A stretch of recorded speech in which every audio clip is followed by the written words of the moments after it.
Volcanoes, run for your life!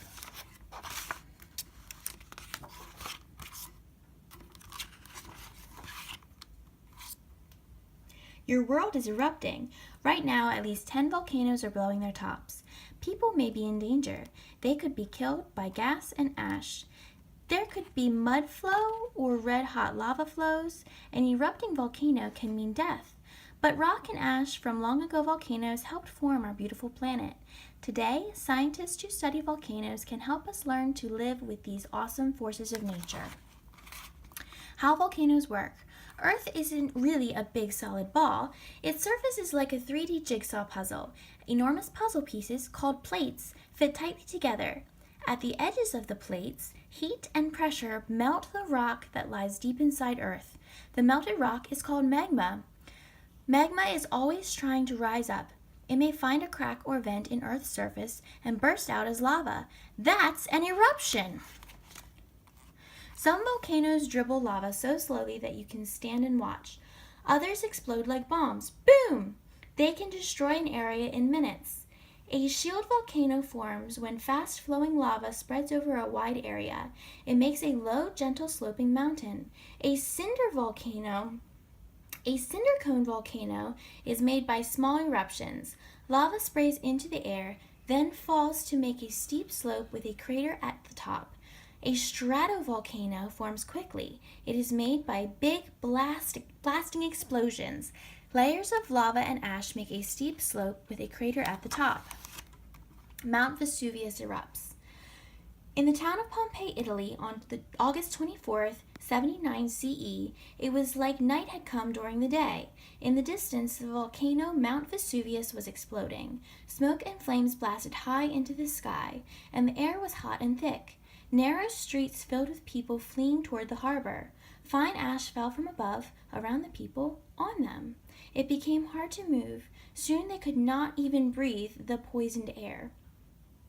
Some people lay down right where they were. They would never rise again. Pompeii had been destroyed. When the volcano erupted, the people of Pompeii had no time to get away. For many, the streets became their final resting place. Many centuries later, Pompeii was destroyed once again.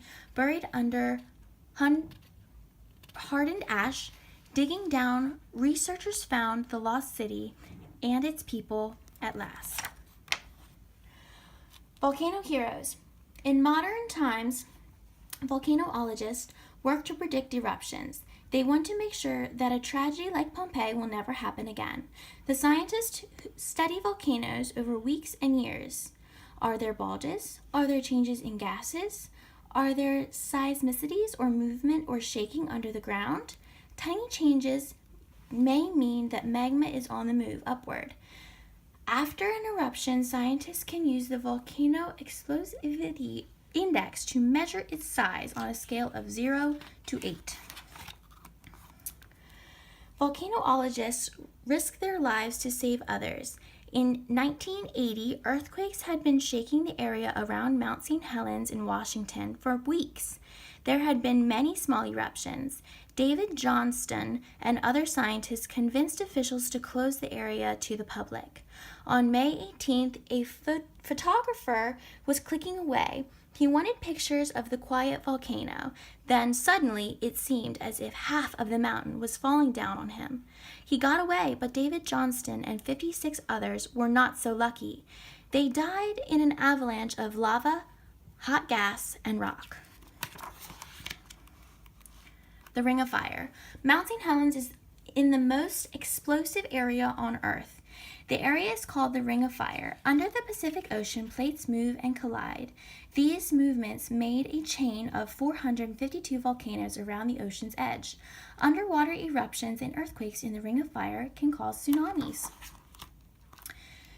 The state of Hawaii sits on the Pacific Plate. Hawaii's volcanoes are unusual because they are not at the edge of a plate, like most volcanoes are. They are in the middle of one.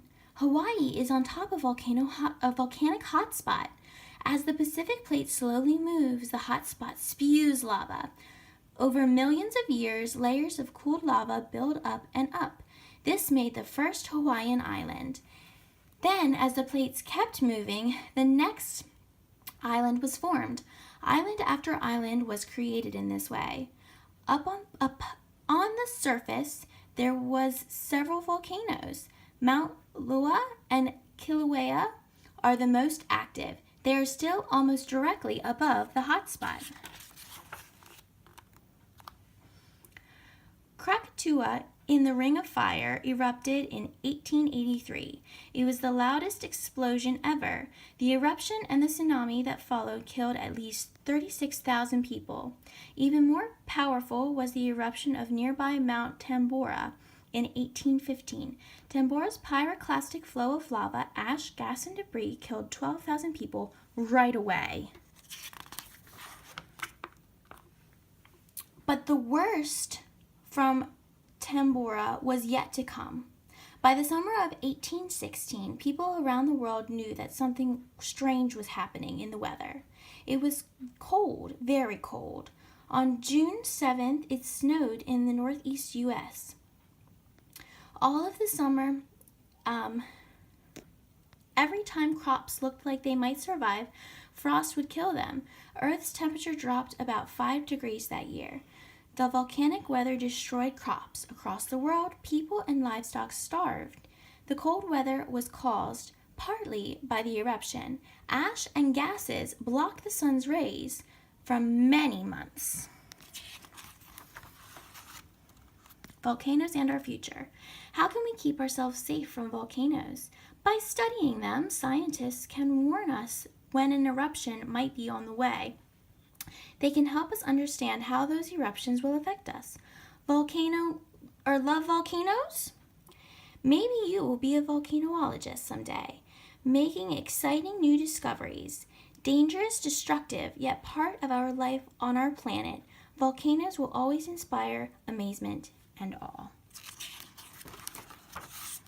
The end.